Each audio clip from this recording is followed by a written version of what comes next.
निजबेटना प्राइमारिनि सिङाव थानाय निजबेटना गरियापारा आरो बे बकुलगुरियाव जोङो गुबुन गुबुन माने राजनिति दोलोनि जेरै बिजेपि इउपिपिएलनिफ्राय दिनै 39 जन बेक्तिया जोंनि बिपिएफ हान्जानि माने खामानिफोरखौ मोजां मोननानै हाग्रामा महिलारि बिथांनि खामानिखौ मोजां मोननानै दिनै सरकार गैयाब्लाबो सरकाराव थानाय बिजेपि इउपिपिएलनि जे मावथिफोर दैदेनगिरिफोर बिथांमोना दिनै जोंजों बिपिएफ दोलोआव हाबफैदों। जोङो फैगौ माने सेप्तेम्बर दानाव जानो गोनां बिटिसिनि बाथि जे बिसायख'थि बे बिसायख'थियाव बे बाराव रायजोफ्रा हाग्रामा महिलारि बिथांखौनो बिटिसिनि चिफ हिसाबै लुबैफिनदों।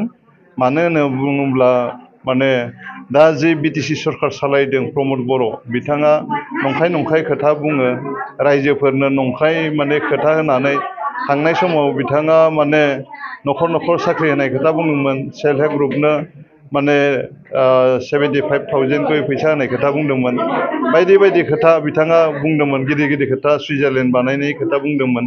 खिन्थु दिनै गासै रायजोफ्रा मिथिबाय प्रमद बर'आ जे थगायसुला बिथाङा जि खोथा होदोंमोन बे खोथाया जेबो जाफुङाखै आरो बिथांमोना बिटिआर जि सुक्ति खालामदों बिटिआरनि मोनसेबो दफाफोरा दिनै जाफुंसाराखै।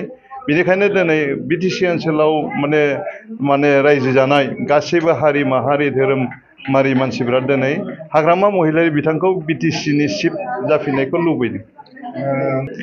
दिनै जों बुंदों 30नि प्लास 40नि गेजेराव 30 प्लास जों देरहागोन। मानो होनना बुङोब्ला दिनै जोङो बिपिएफ हान्जा आरो गणपुरखा पार्टिजोंबो दाख्लैहाय रायलायनाय जादों। बे हिसाबै जोङो एबार 40नि गेजेराव 30 प्लास माने बिपिएफ आरो गणपुरखा पार्टिनि दैदेननाय बे हान्जाया देरहागोन आरो बिटिसिखौ जों सालायगोन।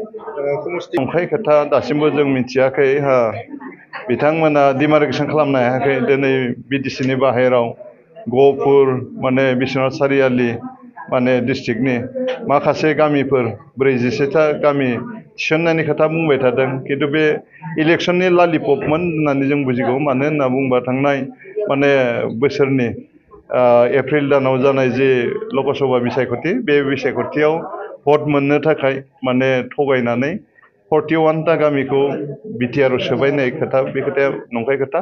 आरो दिनै बिटिआरनि खुनु माने सिमा दिनै डिमार्केसन जायाखै। बिदियाव बोरैहाय माने बिटिसिनि बा बिटिआरनि माबाखौ समस्थिखौ बोरै बारायनो। दिनै दिनाव जों मिथिनायाव 40टा समस्थिखौ लानानै बिटिसिनि बिसायख'थि जानो थांगासिनो दं। थगायदों बयबो मिथिगौ रायजो राजाफ्रा प्रमद बर'नि थगायसुला रावाव रावबो रायजो राजाफ्रा दिनै गोजावनाय नंला। रायजोफोरनि अननाय मोनगोन होननानै जों आसा खालामदों आरोखि।